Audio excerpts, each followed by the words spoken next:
All right, everybody. Welcome in to Weekends with Swipa, Pickaxe and Roll. I am your host, Ryan Blackburn at NBA Blackburn on Twitter, part of the Mile High Sports Podcast Network, and I'm excited to hang out with my friend Cam. Weekends with Swipa on deck should be a lot of fun. Hope everybody's having a great Easter. Happy Easter to everybody, to those who celebrate, and to those who don't, that's perfectly fine. We are here to have fun on this Sunday, regardless of what you celebrate. And my friend Cam and I are very excited to come to you for this one. Dude, this is going to be a crazy, crazy couple months. I am so excited. I am so excited about everything that's about to happen with this team. First of all, how are you? How'd you celebrate today? And what's going on in the life of SwipaCam? Yeah, man. We'll start out happy Easter to those who celebrate. Happy Resurrection Day to those who celebrate. If you don't, appreciate you. Shout out to you. If you got a chance to do some Easter egg hunting or whatever, or you just slept in and had some brunch, whatever, all good. Hope you enjoyed your Sunday and your weekend. But yeah, I feel really good, Ryan. I think that this is everything that we've been waiting on, Ryan. We have gone through 3 straight playoff series without a starter. Will Barton with Jamal Murray, and then last year, obviously, without Jamal Murray and Michael Porter Jr. So this is the first time. This is the time that we have all been clamoring for since April of 2021 when Jamal Murray went down with an ACL injury, and we are here. And we got the play-in tournament, and then the Denver Nuggets begin their 16-game pursuit of an NBA championship. So, look, there's a lot to talk about. There's a lot that's going to be talked about, but I am glad to be celebrating the end of an 82-game season with you and all of our friends here supporting Mile High Sports and the SwipaCam Network. I love it, man. Everybody, make sure to give this a like on the MHS channel, on the SwipaCam channel. If you're listening to this in the audio version, make sure to go rate, review, and subscribe on that front as well. That is always appreciated. You bringing back horrible memories, man. This is about 2 years ago since Jamal Murray tore his ACL. That was April 12th, 2021. I know exactly where I was when that happened. Do you remember where you were? I know I was watching the game on my TV, as I always do, propped in my spot in my living room, man. And I remember they were down 7 with less than a minute left. And, Jamal was just coming back from that little knee soreness he was having or whatever else it was. Then he did a real hard plant. And, it was one of those things where it looked like he was just playing really, really, really, really almost not out of control, but he was playing super hard. And then it was just like a Derrick Rose-esque plant.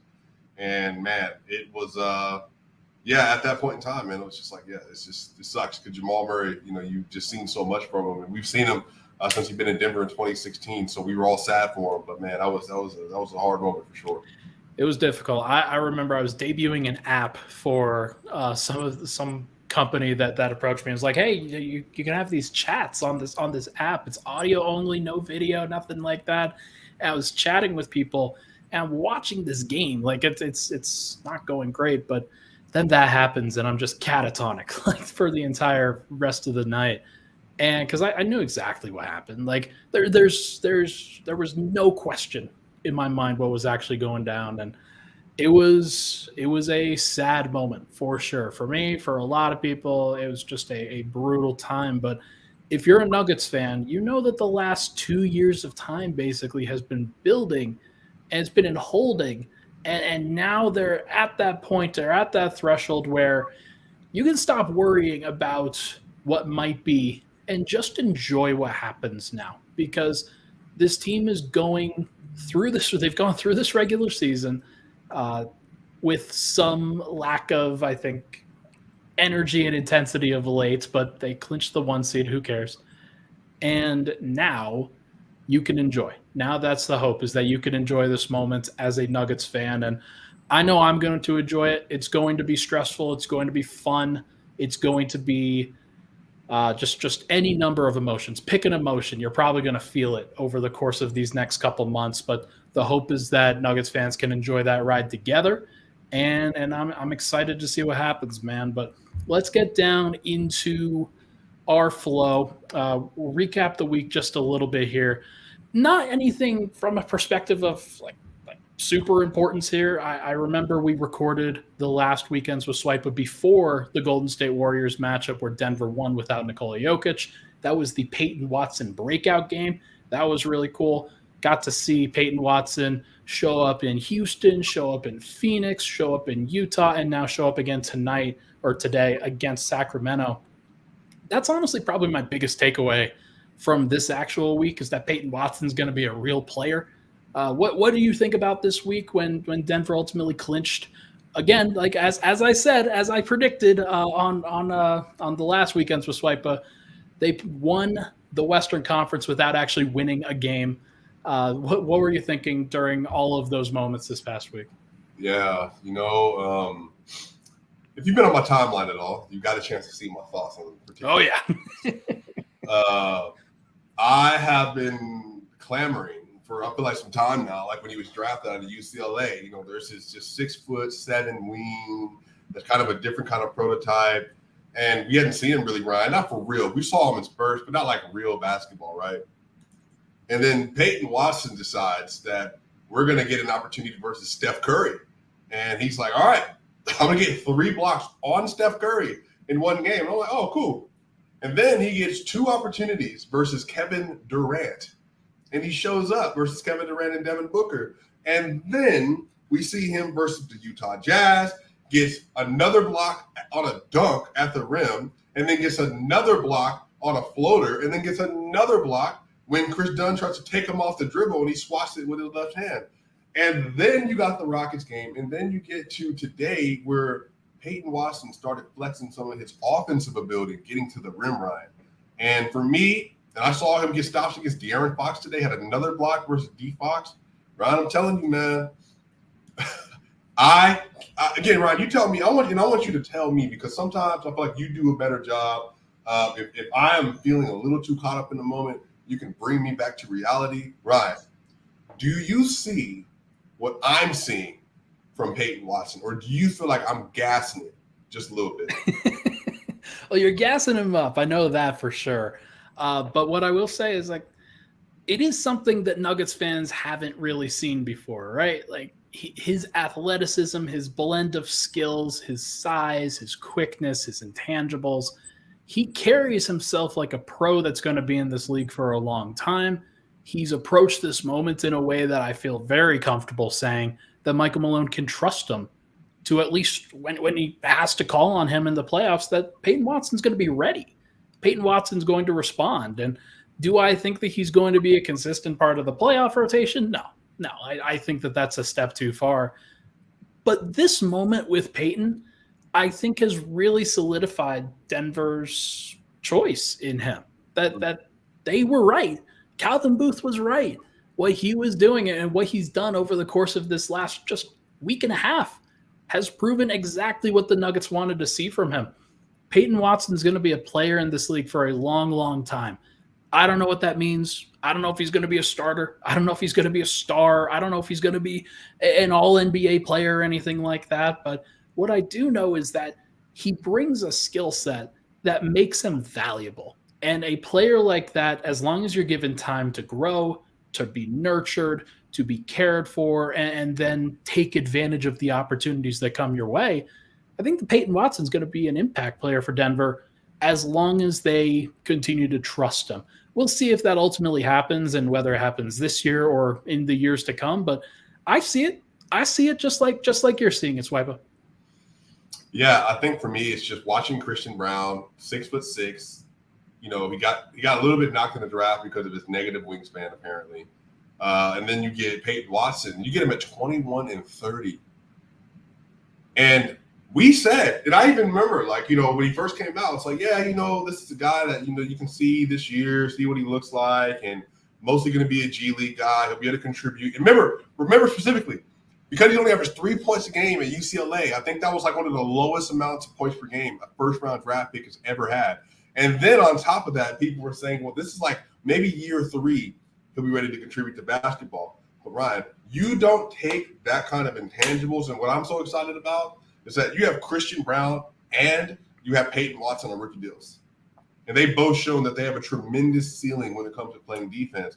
And we've been asking for length for so many years. And so you give Jokic a 6'6" and 6'7" young, athletic wings who can cut and get to the rim and run in transition, and who also can defend and POA defense, at the rim defense from Peyton Watson. They're just setting the Nuggets' future up for so much success around Murray, Porter, and Gordon.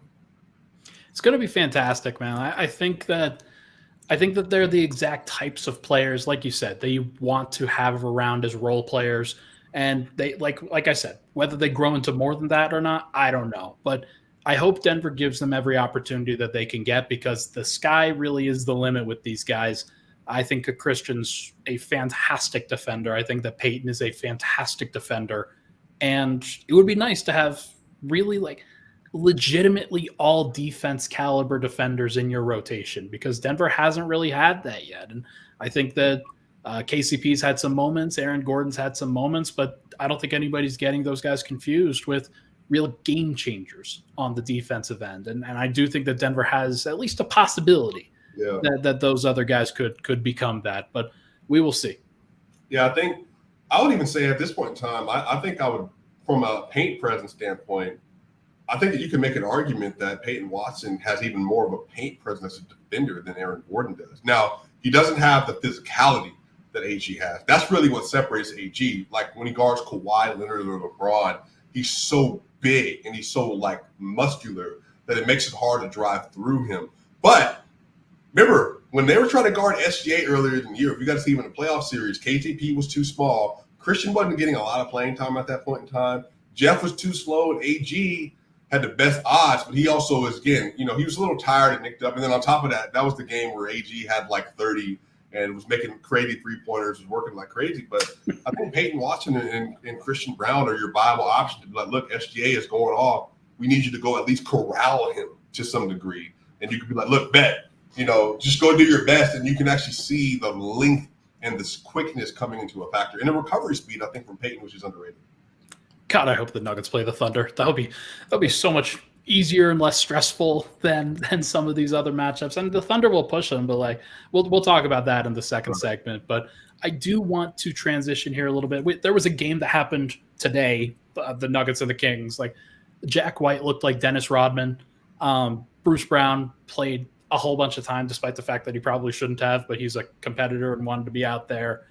Reggie Jackson, Thomas Bryant had some good moments. Zeke Naji had some good moments. And then, as you mentioned, Peyton Watson had some good moments too. But I thought that today was just insane watching the box scores and checking in on some of these other teams. You had dudes punching people on the sidelines. You had the standings were flipping every 5 minutes. It was so crazy. And I know that Dallas got a little bit of flack for this, for tanking where they were, but I don't think the league needed Dallas to be there for today to be a great day. And it was a great day in the NBA with as much of the chaos and just combustible stuff that happened today from all of these teams. How much were you able to pay attention on this holiest of days? And I know that there's a lot that had to go into today if you're covering the Nuggets and just wanted to hang with family too. Right. Well, first off, Golden State put 55 points up against the Portland Trailblazers, who basically had benched everybody in the first quarter. By the way, that was not a halftime score; that was the first quarter. So I think the one that was the most interesting for me was the Clippers and Suns, because the Clippers easily could have just put that away, went to the 6th seed, put Golden State right there, called it a day. But they said, no, we actually don't care. We are willing to play whoever, wherever. And now we have a Clippers-Suns first-round series, which I am legitimately excited to see Kawhi Leonard at the apex of his powers with a must-win situation versus Kevin Durant. That's going to be must-see TV in basketball. And I think the 4 quarters of those games, they're going to be incredible. So I'm super excited. I think the Clippers having so many wings and even Terrence Mann level players on the top, they don't have a lot of POA defense for quick players, but I think for Kevin Durant and Booker, I think Norman Powell and Terrence Mann can at least, and even Russ to some extent, can at least make them work. So I'm really excited for that. The Lakers obviously got the win versus the Utah Jazz. Now everybody in LA is celebrating, and now they're the 7th seed, so they got the play-in and all that stuff. And apparently, since Rudy Wait, hold on, bro. Not even Rudy Gobert. Jaden McDaniels is out.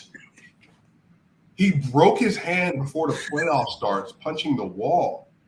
Maybe the best wing defender in the NBA this year. Dude, that dude was getting that work by Brandon Ingram, and he punched a wall in frustration. Well, Brandon's been killing everybody lately. But, bro, the playoffs are here, and you had an opportunity to strap up for the first round versus whoever.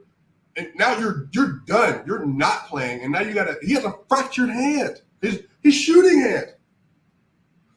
That dude could have made an impact against LeBron James and Anthony Davis in the play-in tournament, but no, we're gonna break the hand. We're gonna wisely bow out at that point, I guess. And I think if you're the Nuggets, you're probably like, okay, well, maybe playing the T-Wolves wouldn't be so bad either. And if you're watching the Pelicans and seeing how many mid-range jumpers they settle for and how kind of weak they can be at times in their decision-making and how you've had success against them in the past when Jokic is actually trying, and that's fine too. But either way, like just Rudy Gobert and Kyle Anderson fighting each other. You had Mason Plumlee and Bones Highland getting into it. Former Nuggets. That's always interesting. Right. There was so much tension in today and so much combustibility in today where everybody thought, man, like, gotta avoid the play-in at all costs, gotta avoid it and put ourselves into a great position to be successful.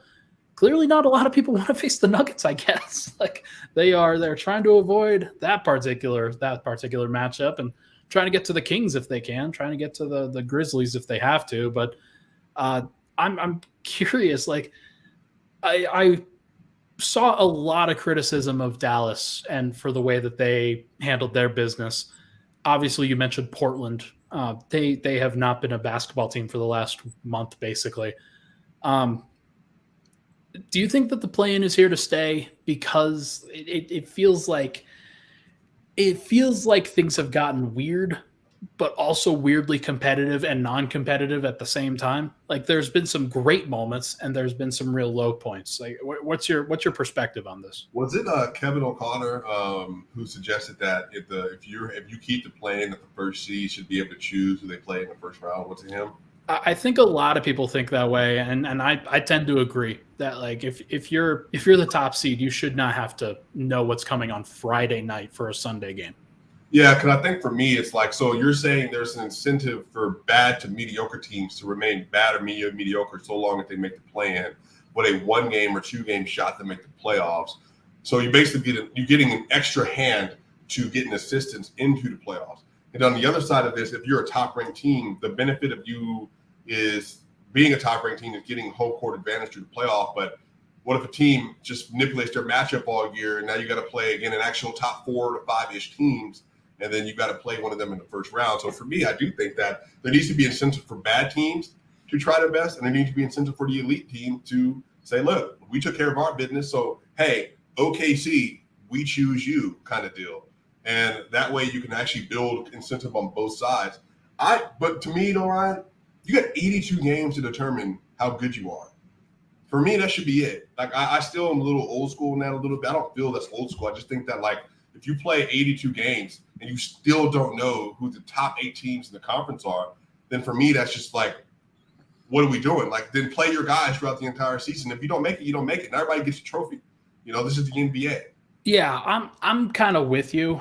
I did like the idea, and I think that there are some good things that come with it, but I do think that there are some things that should be, I think, a little bit flexible, should be workable. The close to this regular season was good from a competitive standpoint. There's no doubt about that. Right. I think a lot of these teams are fighting really hard, and the parity in the Western Conference in particular, I think, has been really good for the NBA and for drawing some interest into all of these teams. But it involves like a lot of kind of like throwing of games with second night of back-to-backs. It involves, especially in that January, February period, it's like a lot of teams are just whatever is going on is fine. I do think that the Nuggets should get credit for taking this regular season more seriously than any of the Western Conference teams, at least to the point where like they could have won 60 games if they wanted to. And they didn't even take it that seriously for the last 6 weeks. I feel pretty strongly about that. But the fact that they still won 53 and nobody else could even really come like that close to them was pretty nuts. It's pretty nuts how flat everything is. And I'm not sure if it's a good thing. I'm not sure if it's a bad thing.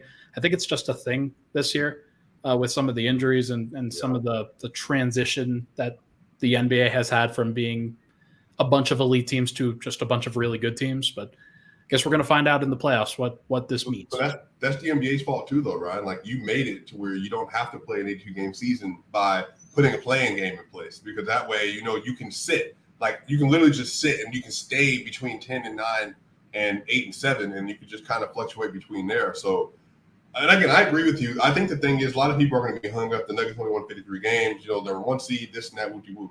But again, the Milwaukee Bucks, what did they end up winning? Was it 57? I think it was 58, but I actually don't know. I'm seeing 58 and 24. 58 and 24, 57 and 25. These are also not strong 1 seeds record-wise. Right. But on top of this, the thing that makes this so important, though, is that these teams were able to put their foot on and off the gas throughout the season because they knew that they had room to do so. And so I do believe the Nuggets could have won 58 games this year, because I even predict I think they're going to win 57. But, Ryan, they went 8-10 their last 18 games after they took the number 1 seed from Memphis. And, again, people don't realize this. They had a 7-game lead with a tiebreaker over the Memphis Grizzlies on March 3rd. And they went 8-10 over the next 18 games. And they won 53 games. So this is what I wish people sometimes outside of the Nuggets community could understand, because that means, Ryan, the Nuggets were sitting at, Ryan, they were 45-19. 45-19 when they won that game. And I thought they had a chance to legit get to, 58 and 24, 59 and 23. Like I thought all that was in play. But the Nuggets were just like, no, we're good. They took on the identity of their leader, and they just basically said that, all right, Spurs, Rockets, whoever, go ahead. Get your little wins, get your nice victories. If the Bucks are here, we'll mollywop the Bucks. If the 76ers come to town, we'll whoop the 76ers. But everybody else, we're going to basically give you our C game. And that's how they approach the rest of the year. So I do, I have some more takes on this too, Ryan. So I think the Nuggets took the gas off the pedal maybe a little too much at times. It might have cost the MVP award. And then there's some other stuff that happened with that as well. But, yeah, man, it was just a really frustrating year. And I think the play-in aided all of that stuff. No, for sure. I think the play-in has dragged teams down to the middle. I think that's really what we're doing. It's been like a gravitational effect ever since it went into what it's doing. But look, it's going to be interesting to see how it evolves. It's probably not over. It's probably not done evolving in general. But I'm as curious as everybody else is to see what happens. But look, tell you what, let's take a break. When we come back, we're going to talk a little bit more about this plan. We're going to talk a little bit more about everything that's going on, but should be fun. But first, everybody, you guys absolutely have to know and be ready for this push for the postseason in both hockey and hoops, because baseball's also back. Hockey and hoops are going strong. You know that it's all going to count this spring with Superbook. Superbook Sports is excited, and they are the best wagering app around, with a direct line to experienced bookmakers behind the counter in Las Vegas. Plus, get a $250 bonus when you sign up, deposit, and wager in the same day. Don't let spring pass you by without winning money at Superbook Sports. Make sure to visit superbook.com for terms and conditions. Gambling problem, call 1-800-522-4700. We'll be right back on Pickaxe and Roll.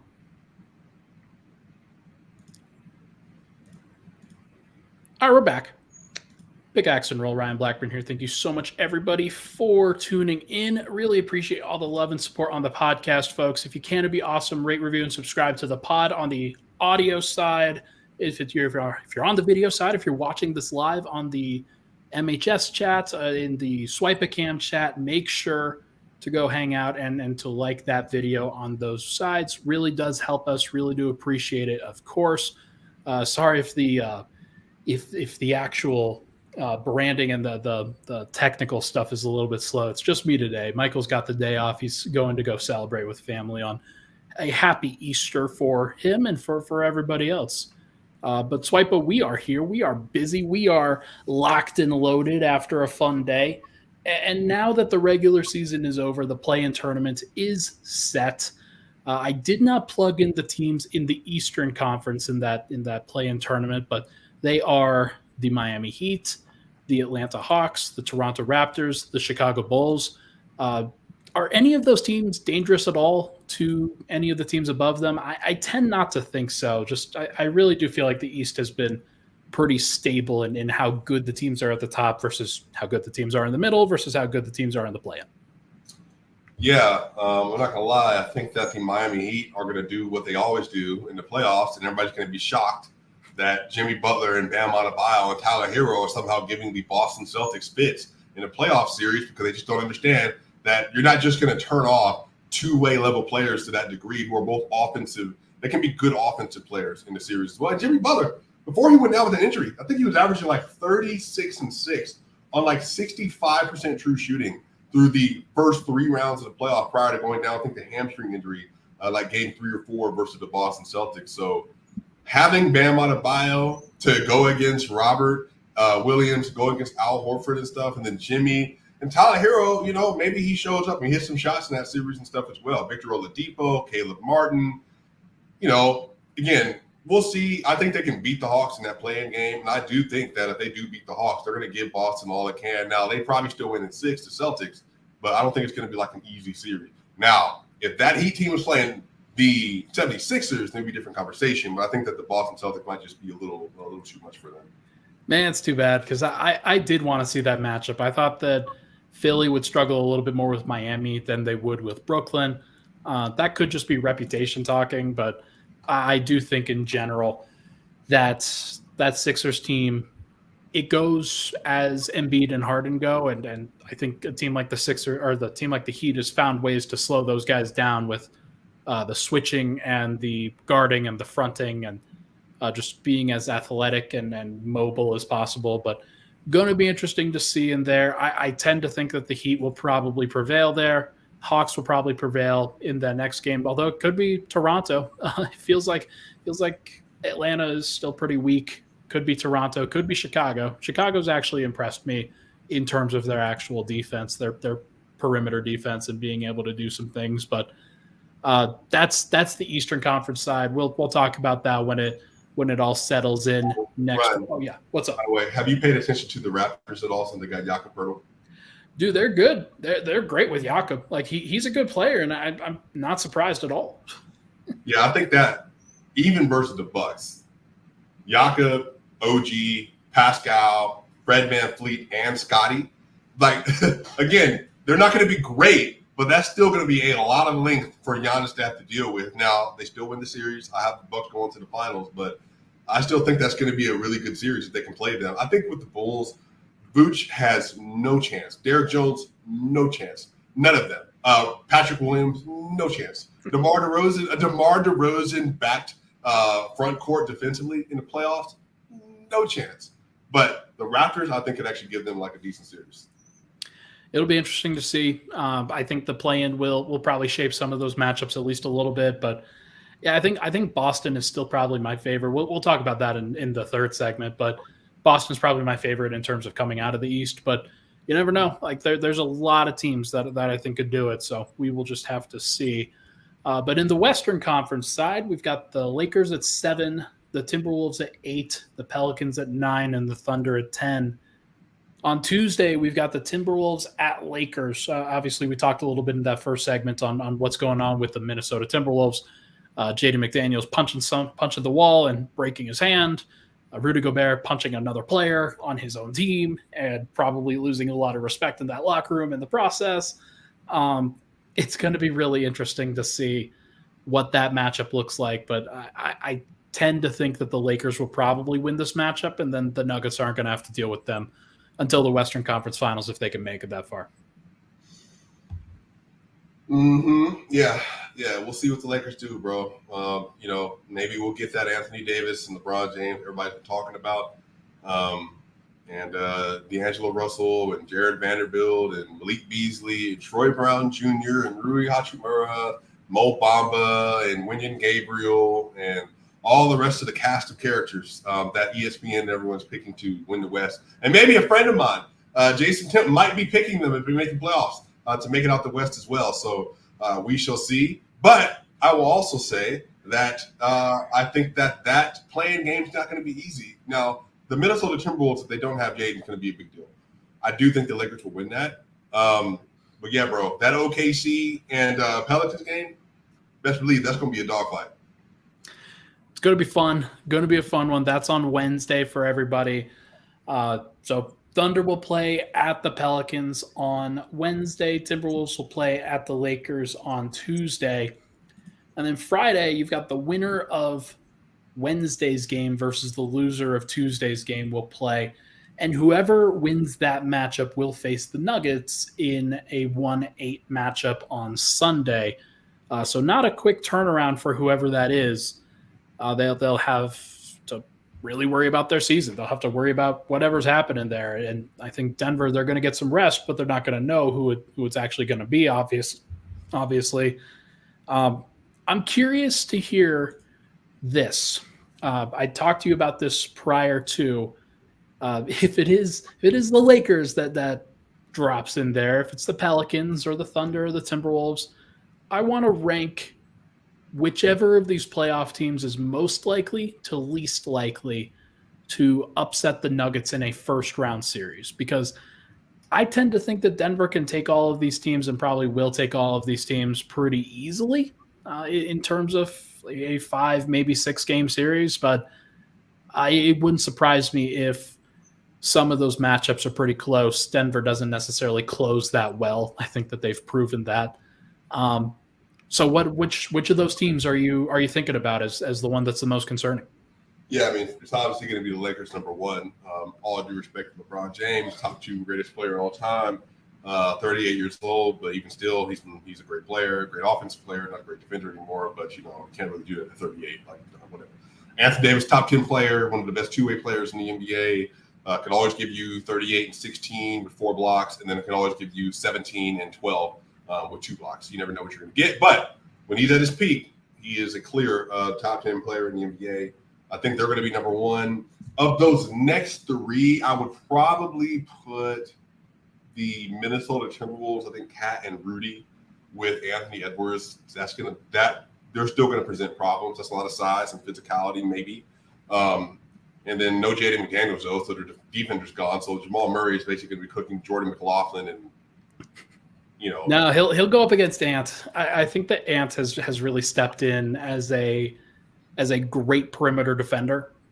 Is he going to be able to do both of those at the same time? No, I really do think so. I think that Jaden and Ant are both great in terms of when they turn it up. Now, I think that Jaden's better. There's no doubt about that. But I think that if you are predicting who is going to face Denver from a matchup standpoint, depending on if McDaniels has a hand wrapped and he's playing through it, then that's going to be one thing. But it would probably be Conley, Edwards, Kyle Anderson, Karl Towns, and Rudy Gobert as their starting lineup. That would be my guess. So Ant probably guards Jamal.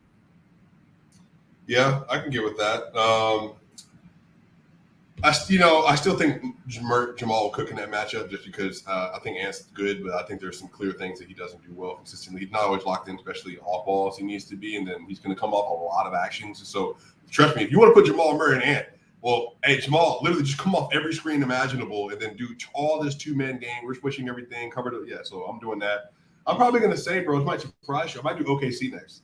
I think that SGA, Jalen McDaniels, Isaiah Joe, you're going to get one of those games, bro. And then Josh Giddey and them, they're just going to get hot. And those kids don't know what not to know. So they're just going to play really bold in that series.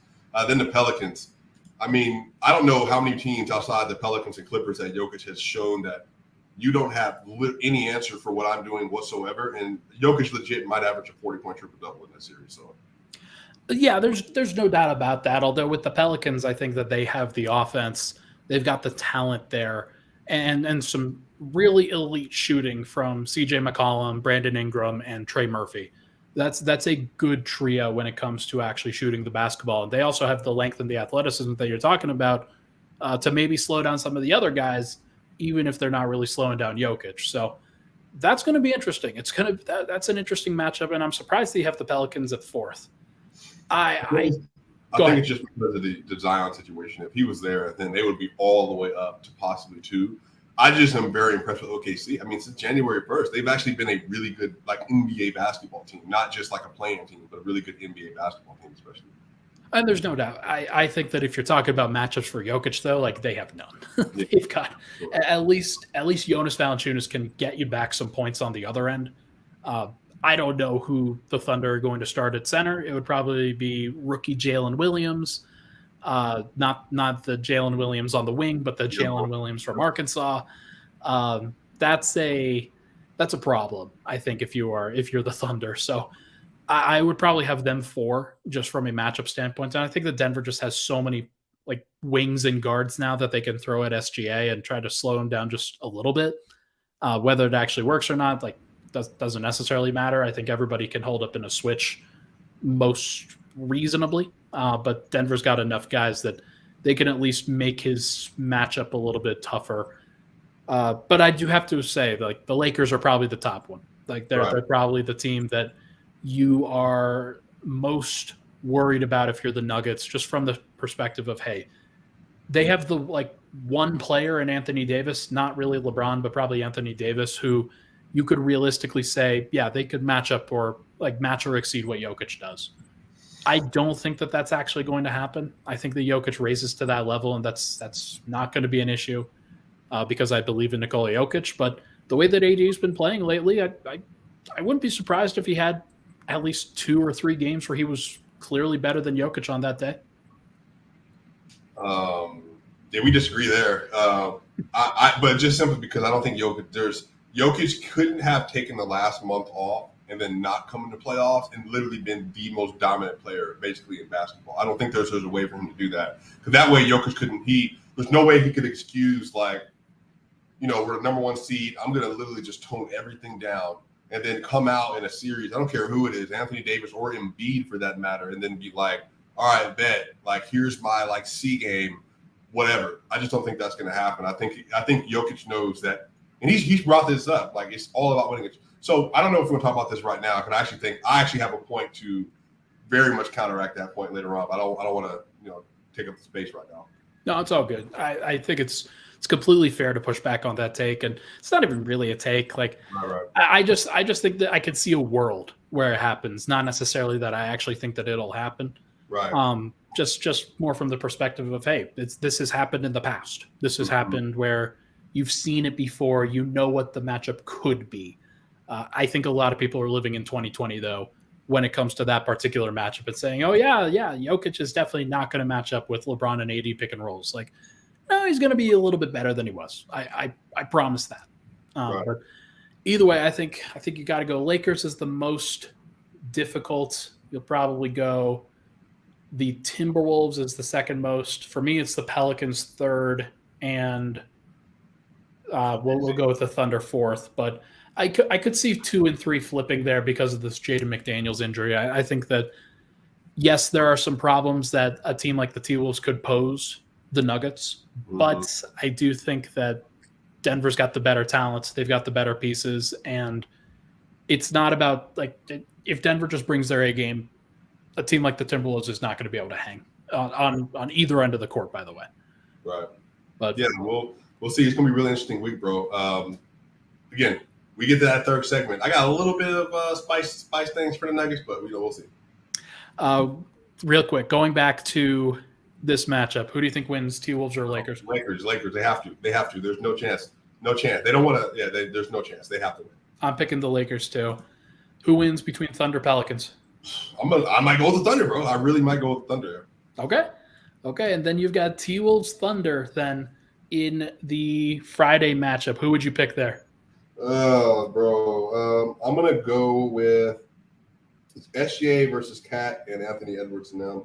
I'm probably going to say I'm going to take the T-Wolves there. I think you've got it right. I think I would pick the Pelicans over the Thunder. Would I pick the Pelicans over the T-Wolves given what just happened?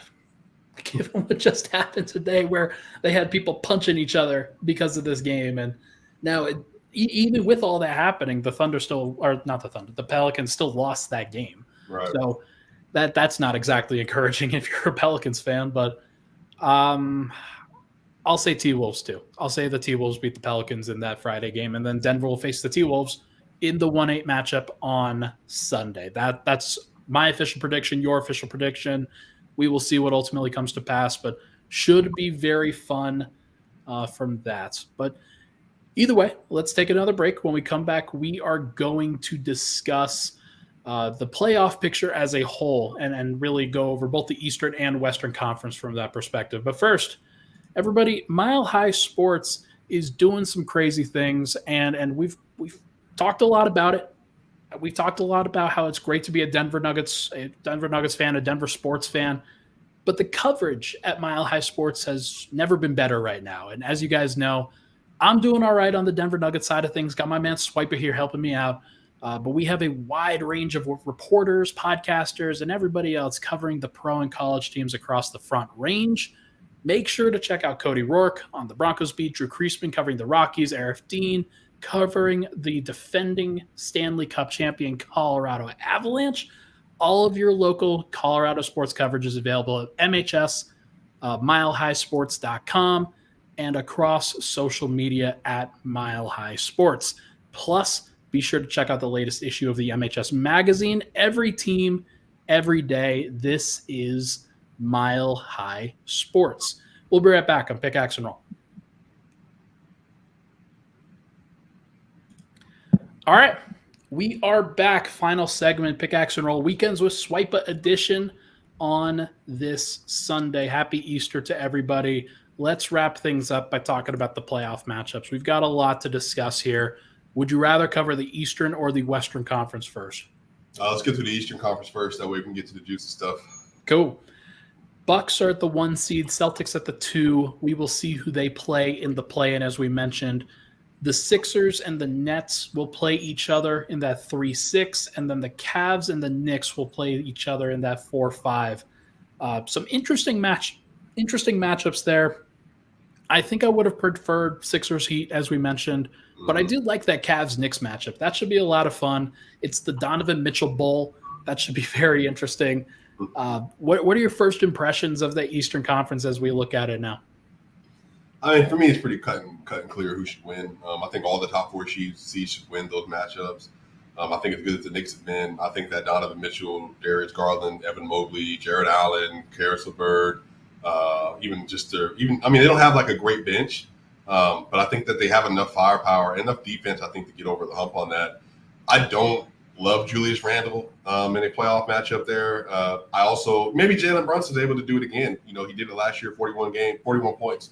In a game without Luka in a playoff game last year, so maybe he's able to do it. But I think that the Cleveland Cavaliers should win that. The 76ers are playing against the Nets with Nick Claxton at center. And unless they're planning on double-teaming Joel Embiid every single possession, that might be Joel Embiid's best playoff series he's ever had. I mean, because there's just no one there. Like, Nick Claxton's way too small. They should win that arguably in 4 or 5 games. I think they're that much better than this Nets team.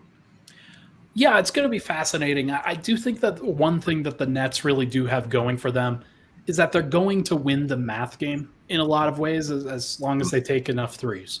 Like, if they have over 40 threes every single game, they're working it around the perimeter, they're trying to space out Joel Embiid to the perimeter, doing what the Warriors did to the Nuggets in the playoffs last year, doing what a lot of teams do to traditional centers when they've got that matchup. They're not going to be able to guard Joel Embiid. That's just not going to happen. So they'll probably switch everything. They'll probably front him in the post. They'll probably do what they did against Jokic and try to battle that way. And they may or may not have that success. And they may or may not make enough shots on the other end to make it competitive. But that's probably where I'm at with it. I think I'd probably predict Sixers in 5. I think you're pretty close to right on with that. I think the Cavs and the Knicks will be interesting. I do think the Cavs have more talent. There's no doubt about that. But the Knicks, I mean, they've played well this year. There's no doubt about it. And if they steal one in Cleveland, then Madison Square Garden is going to be going wild. That's going to be a crazy environment. And that's a series that I think they believe that they can win. Kind of like how they thought that they could win against the Hawks, but the Hawks just were a very tough matchup. I don't know if this is going to be a similar matchup, but I do think that the Knicks are just a better team than they were in that previous iteration that lost in that first round. So going to see what that looks like. But I think I would predict Cavs in 7, but it's tough. That's tough. Yeah, I think the biggest hinge piece for that matchup is Evan Mobley. If Evan Mobley can make his shots, meaning enough of those three-pointers be a threat, I'm about like 33, 35%. And then on top of that, if he can get that mid-range post-game going at all, I think he's going to win that series for them in 6-4-7. It's going to be an interesting matchup for him. He may have to avoid foul trouble with Julius Randle. That's going to be a bully ball kind of matchup for him. And Evan Mobley, not quite to the level of Jaren Jackson. Like, I think Jaren Jackson's got a lot stronger. He's gotten to be a point where he's not going to be moved as much. Mobley can be moved, so that's at least something where I could see him fouling out in some games, being in a lot of foul trouble in a lot of other games. So, going to see what it looks like, but that should be a fascinating matchup, of course. Real quick, you said you were picking the Bucks to come out of the East. Is that based off of what the field looks like right now, or what? No, it's because they have a guy named what is his name? Giannis Antetokounmpo, I think is how you pronounce his name. They have Giannis Antetokounmpo, Drew Holiday, Chris Middleton, Brook Lopez. They have Bobby Portis, Grayson Allen, Pat Connaughton, Jay Crowder. They got Joe Ingles as well. And then apparently they have 6 other players on the roster they can play at any time. I think they have the highest defensive ceiling of any team in the playoff. I think that when it comes down to it, Giannis is arguably the best player in the NBA with the most unstoppable factor to him in the NBA, which is getting to the rim at will. And I think if he makes his free throws in the playoffs, you're cooked. Because you foul me and I'm making 80% of my free throws, you're done. And so that's your biggest hope. I think they have problems that almost nobody can actually deal with other than Embiid anchoring a playoff defense, which he's shown he can do at an elite level, and then also Boston being able to throw as many bodies as they do at Giannis. So again, really this comes down to Chris Middleton's shot making and Drew Holiday. If Drew Holiday doesn't go 5 of 19 again in a Game 7 run, I'm sure they're going to be fine. But if he does that again, they're probably going to lose. But I do think right now I'm taking Giannis. Drew Holiday is hilarious because there are times where I think he might be the best guard in the NBA based off of what he does. And then there are times, like you said, like he'll just completely disappear from a scoring and an efficiency standpoint. And it just goes off the face of the planet. So if they make their shots, they will probably represent the East in the finals. I think you're right there. I don't know if they're going to make their shots. I think I'd still predict Boston gets past them, but that involves Boston winning over Philly and then winning over Milwaukee in successive rounds. So that's going to be very, very tough for them. There's a benefit to getting that 1 seed. You only have to play whoever's the 8 seed, then whoever comes out of that 4-5, which is the Cavs or the Knicks, and it's just not the same. Who do you think has a better matchup in the front court for Giannis? Would it be the Knicks with Randall and Robinson and Isaiah Hartenstein, or do you think Jared Allen with Evan Mobley and then what's the guy, Wade, off the bench? I like Dean Wade. He's probably not the best player to throw into this particular conversation, but I think it's probably the Celtics. Or was that who you asked? Was it the Celtics? Between the Knicks and the Cavs. Oh, Knicks and Cavs. Okay. Knicks and Cavs. I mean, Randall will be super physical with him. Will he actually be successful? I don't know. But that'll be a very, very physical matchup. And then Mitchell Robinson's pretty good. Is he better than the Cavs guys? No. I think I'd probably take the Cavs defensive front court over them for sure. Just from a Giannis matchup perspective. I agree with that.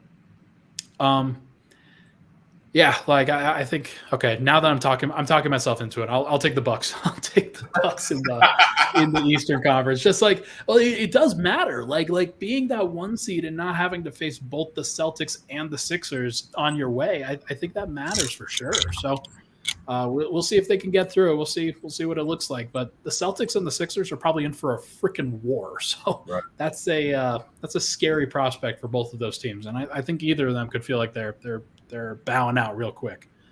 But let's move on. Let's move on to the Western Conference. Western Conference now. On the bottom of the screen, you've got the Nuggets versus whoever's in the play-in, Grizzlies versus whoever's in the play-in, the Kings and the Warriors, the Suns and the Clippers. Let's start with the Kings and the Warriors. I've been impressed with the Kings. I don't think that they have enough to make it so that they're perfectly favorites in that particular matchup. But I mean, are the Warriors going to be able to stop the Kings? I don't know. Look, man, this all comes down to is Sabonis ready for playoff basketball? We don't know. We just don't know. Is Sabonis ready for multiple actions, and can he do what he does versus Draymond and versus Kevon Looney? He's bigger than difference.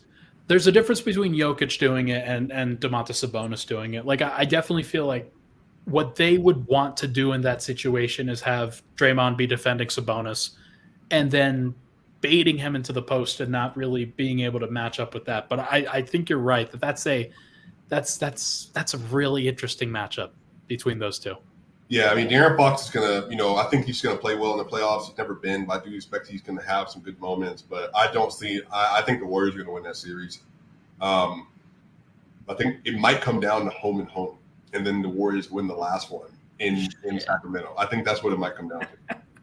Dude, that would be crazy. You better believe that Scott Foster's reffing that game 7. There's no doubt about it. Oh my God, they're gonna be like, no, guys, sorry, it just the schedule's worked out that way. Come on, oh goodness. Oh man, but all right. So you got the Kings and the Warriors. I think I'd probably predict the Warriors. I think it's hard to pick the Kings just because I mean everybody what they mentioned Denver's defense as is actually what the Kings defense. That's what I was gonna say. I almost tweeted that out earlier that the Kings defense, who everybody thinks the Nuggets defense is, I was exactly about to say that thing. They have no one on their roster, no one except for Davion Mitchell, who doesn't play consistently, that can guard at a high level. No one. It's crazy. It's really crazy to watch Keegan Murray be their guy. That's like their stopper. And now I don't want to throw the cart before the horse here because for the Nuggets it's probably Christian Brown, but I do think at least Denver has more of a foundation in terms of a system that you can trust and guys that can execute the system. I just don't think the Kings really do. They don't have this is what I mean, Ryan. They don't have a KCP. They don't have an Aaron Gordon. They don't have a Christian Brown. They don't have a Bruce Brown, and they don't have a Christian Brown. Just those 5 alone, and Peyton Watson, just those 5 alone, they don't have those players. So, and then on top of that, and I've said this multiple times, we're like, Cameron, Swipa, how do you know that the Nuggets this, and that? Because the Nuggets have a 6'4.5" point guard, a 6'5" shooting guard, a 6'10" small forward, a 6'8" power forward, and a 7-foot center, 6'11", with all bench players from 6'4", 6'6", 6'8", 6'8", 6'7" to 6'11". That's their strength. They're longer than you, and they're more athletic than you. So that's what gives them the versatility. I'm not worried about the Kings and their length and at the rim. I'm sorry. Sabonis he is what people think Jokic is defensively. Yeah. There's no doubt about it. I've had some disdain for what Mark Jones has said about Nikola. What happened to him? I thought he was a Jokic guy. Because he watches Sabonis, man. It's crazy. It's but either way, hey, we are supporting the Kings. We would want the Kings to win. There's no don't get it twisted, folks. We want the Kings to be successful. That would be great for the NBA. It would be horrible for ratings, but it would be great for the NBA. Only the NBA where your ratings are determined by your market. Because if this was the NFL, it wouldn't even be a conversation. Joe Burrow and the Cincinnati Bengals are going to the Super Bowl. Great. We love that. We love to see those stories. The NBA is wait, Sacramento? Get out of here. Man, I know.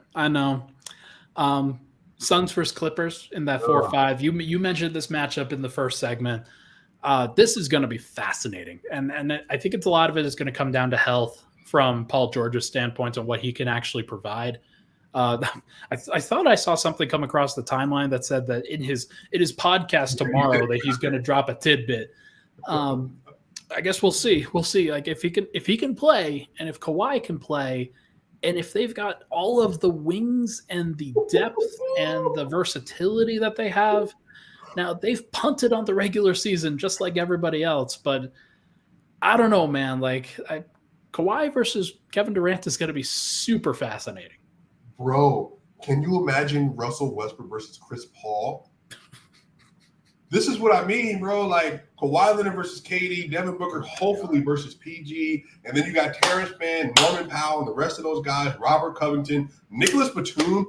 They have the perfect roster conceptually on the West to be able to deal with that. But then the shot making from the Suns, I'm telling you, bro, if Paul George is healthy, the Suns, because I've already said the Suns haven't beaten anyone since Kevin Durant got there. They haven't. They've beaten no one. And the Clippers have the identity, I think, to be able to take on that matchup. If Paul George plays, that series can go 7 for sure. And that's probably the biggest key. Is it's not necessarily about defeating the Suns in the first round. It's about putting all that mileage on Chris Paul and Kevin Durant and guys like that, who the deeper they get into the playoffs and the harder that they have to work in this playoff series with the lack of depth that they have. Like those guys are going to be playing 40 every single time, every single game just to get through it. Unless things work out in such a crazy way that they blow out a team early, I got to imagine that team's going to be exhausted after that series, no matter what happens. Like even if it's a 5-game series, those are going to be a hard 5 games. If it's a 6 or 7-game series, then the team's going to be exhausted. So I think that I'd probably pick the Suns in that series, but it's going to be a war, and those guys are going to have to work for everything they got. Yeah, I think the Suns are going to win too, but I just think this idea – I think people have a different idea of the Suns than they actually are, because I think they have one of the – I think if you rank the Nuggets, Memphis Warriors, Suns, Clippers, Warriors – or so what did I say? Nuggets, Memphis, Kings, Suns, Clippers, Warriors – and then maybe the Lakers, and then the Timberwolves. I think that the Suns have the second worst defensive personnel of anybody in the West out of all 8 of those teams. Because interesting. Ayton is not a good rim protector. He's not. Kevin Durant's going to be their best defender they have on their roster. And for me, I think Josh Okogie's good. He's 6'4". He's a guard defender. He's not a wing defender. And then you got Chris Paul and Devin Booker in your backcourt. I think, and then Terrence Ross and Torrey Craig and Landale coming off the bench. I think they have the weakest defensive personnel outside of the Kings. I think that's going to come down. That's going to matter because they don't have anyone to stop you from getting to the rim. And on top of this, their shot making is going to be what wins them the series. But if they ever not make those shots, like you saw Dallas did yesterday where they switched everything and put them in all these actions, I just think that they have real bust potential. But I just think that's not a popular assertion because it's got Kevin Durant on that roster. And also, as much as people like talking about Kevin Durant hunting mismatches, and he'll find whoever the weakest isolation defender is, the weakest post defender is, the shortest guy is, and he'll go at that guy.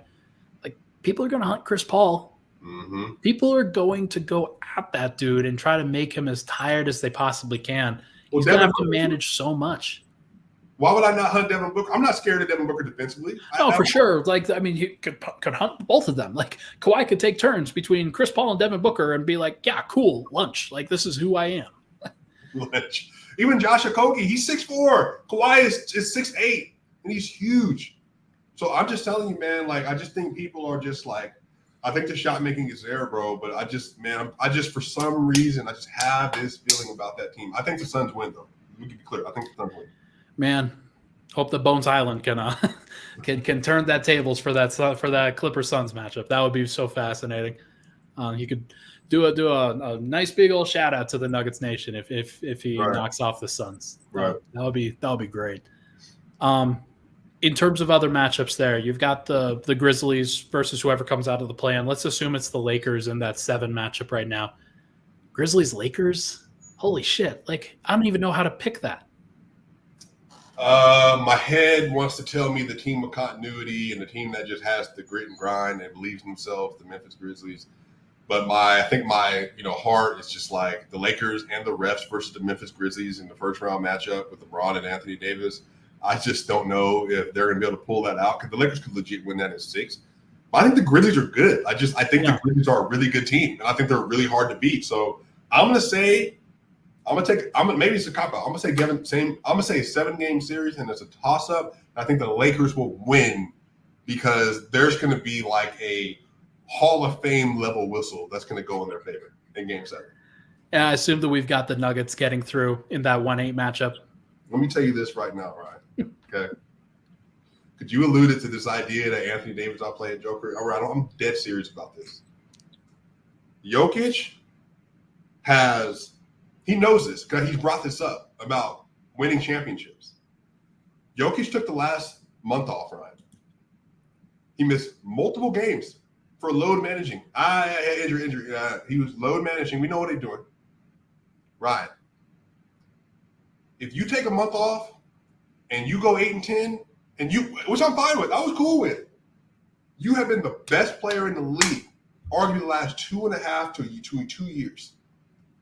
You have a fully healthy roster, Ryan. Whatever Shaquille O'Neal in 2002 basically put up 36 and 18. Ryan, we need to see series from Joker like we saw versus the Warriors when he had 35, 15, and 6 in the last 3 games of that series, like we saw versus the Portland Trailblazers. Ryan, he arguably needs to go through this West run like 32, 14, 7, or 6 on stupid efficiency, playing at least average level defense every single series. Every single one. I think he's got to do it. I think this is the put up or shut up time, right? Like this is what every Nuggets fan is waiting for. This is what all the Nuggets are waiting for being honest. Like there's, like you said, there's a lot of load management going on. There's a lot of like easing up, not necessarily going full bore over these last few weeks. And this team, it's very, very clear that they've been ready for this moment. And they've been telling everybody, just wait until the playoffs. Just wait until the playoffs. This is going to be who we are. We're going to change and we're going to torque up. And if they do that, and if Jokic does that, then I don't know how many people can actually stop them. I don't know how many people can actually get in that way of a Nuggets team that is motivated, because this should be the most motivated they've ever been. There's no reason for them not to be. And if you've got a Nuggets team that rolls through whoever they are or whoever they're facing in the first round, faces a Suns team that is talented but flawed in the second round, and then the winner of a Warriors-Lakers series in the second round on the other side, I mean, they're gonna have an opportunity. There's no doubt about it. They are going to be the underdog, and they probably shouldn't be, but they will probably be the underdog in a Suns series. They will probably be the underdog in a Warriors series if that were to happen. Don't know about the Lakers. That would be fascinating to see them, like Vegas, try to figure out those lines. But I think the Nuggets are ready. I think that Jamal Murray's ready. I think that Nikola Jokic is, of course, ready. Michael Porter has a lot to prove. Aaron Gordon's got a lot to prove. Bruce Brown's been ramping up. Like, he's the one guy that I think you could point to on this roster, him and Christian Brown, as guys that have ramped up over the course of these last few weeks or so. He has ramped up. His aggressiveness is where it needs to be. And I think this Nuggets team is where they need to be to take that next step. But yeah, they've faltered at various points. We got to just hope that they push the right buttons on the way. Yeah, I think the thing is that I think Jamal Murray probably has a bigger chip on his shoulder than most people realize. I think he carries that missing these last 2 playoffs really seriously. He's seen SGA and Devin Booker pass him as players, both Kentucky guards. So this is personal. Like, this is not personal in a negative sense. This is personal in, like, you have a chance versus maybe SGA versus Anthony Edwards versus who else could be there? Maybe Brandon Ingram or whatever else. You got a chance to put yourself back on the map. And like, look, y'all thought this was a bubble. Bruh, he's averaging like 23, 4, and 7 assists the last like 40 games on like 42% from 3 and done. If you can hold that and maybe increase that over a playoff run, Michael Porter Jr., everybody said you saw. We know you ain't. They think that you can't get it done. Aaron Gordon, you were put on a board by Draymond Green the first 2 games of the series last year. KCP, they said that you were a Anthony Davis and LeBron James merchant. All these allegations exist. Jokic, they think you're not a top 5 player. People to this day are taking Kawhi Leonard and Kevin Durant in the playoffs over you. I'm telling you, everything is on the table, and you can go through Durant, you can go through Curry, and you can go through anybody else that you got to go through, and then get to Giannis, Embiid, or Tatum, and you can shut everybody up. This is why I'm so hyped, because I think with Christian Brown and Bruce Brown and Peyton Watson, Jeff Green, Zeke Naji, you have defensive ceiling. You have a defensive ceiling you haven't had with KCP and AG and the rest of them. So I'm telling you right now, Ryan, man, I think the Nuggets. I believe this. I think the Nuggets are about to put a lot of people on notice. Because everybody's been asking all these questions. Oh, worst 1 seed. They're the Utah Jazz of 2020. Bet. All right. Watch you come in here in Denver. We're going to go up 2-0 in every single series. This is my thing. I want to go up 2-0 in every series at home. And that way, all the pressure's on you. We just got to get one on the road now. Because you come back to Denver and it's 3-1, lights out. Yeah. I'm with you there. That's what the vision is, right? That's what you've got to do from the perspective of, hey, we're going to put the pedal to the metal on you. You are not going to see the light of day. And the Nuggets haven't done that over the course of, frankly, their entire lives. That's not who they've been. It's something that they're going to have to change about themselves. It's something that they are going to have to really be serious about and be very, I think, purposeful about, where you can't go into a playoff series being like, okay, we're going to feel you out. No, you can't feel out the opponent. You have to get up 2-0. That's what being the home team means. You have to get up 2-0 and then put yourself into the easiest possible position you can to move on, survive in advance. It doesn't have to be pretty, but you got to fight, and you can't give up. There should be no question about who the most talented team is at the end of it, but you can't have any questions about who deserves it more. Right. Because this Nuggets team, that you can't leave anything up to chance with this. Jokic has to put it all on the court. Murray has to put it all on the court. All these guys, there's no doubt that they can. There's no doubt that they should. They should win the Western Conference this year. Now, whether they win the NBA Finals, I don't know. I can't predict that yet. But what I will say is that if Denver is going to be the best version of themselves, we're going to know it on Sunday. Mm-hmm. We're going to know it next week. If they do it, then great. If they are tentative, if they are unwilling to go full bore early on in the series, right, I will officially predict that they will not win the title. Wait, you saying Utah 2020 Game 7? Game 3? Yeah, I mean, if we see one of those, then I'll just be like, I'm done. I'm good. We're gonna go. Just to make this point to you, I've kept track of this. So since March 19th, so after that, Jokic played in the Wizards game, the Bucks game, the 76ers game. He played in the Rockets game and the Jazz game. He's played in 5 games. Ryan, that means that from March 20th to April 16th, he's played in 5 games. So if you are not 100% locked in, my bro, to do what you normally do, and I know he's going to do it. This is just us talking. Yeah. Bro, that's 26 days roughly where you play 5 games. You've had 20 days of rest, bro, going into the playoffs. Come on, man. Hey, look. Put everybody on everybody goes up on a milk carton. Whoever you playing against, they on a milk carton. Because you got to destroy him. And I believe you will. Because I believe Jokic knows what's at stake. And I also know that he's at a different level than he's ever been. And now they can't trap you. They can't double team you. I'm cooking, bro. I'm telling you right now, bro. I'm telling you right now, bro. You thought I was cooking before? Oh, boy. I'm about to put y'all on bro. Playoff Swipa is a new version of Swipa that we haven't ever seen before. And it's gonna be hoodie Swipa. It's gonna be sunglasses Swipa. It's gonna be playoff Swipa. There's going to be championship Swipa. I'm looking forward to all those versions. It's going to be great. Real quick, takes from the future, and then we'll wrap this thing up. Last week, I predicted that Denver would win the 1 seed and clinch the 1 seed on a day that they did not play. That did not happen. It did happen. If you were tracking the timeline, and me tweeting about it and reverse jinxing the fuck out of the Memphis Grizzlies, then you're probably enjoying yourself on that Tuesday or that Wednesday night. That was a lot of fun. But in general, look, I mean, I think my take from the future this week is going to be that Jokic puts up 35, 20, and 8 in that game one. 35, 20, and 8, and they win by 20.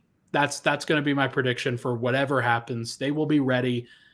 They've been asking us to believe in them. They've been asking us to just wait and see what happens in the playoffs, and I'm going to give them the benefit of the doubt.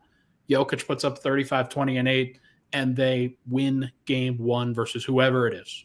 But we'll see what that ultimately looks like. What about you? All right.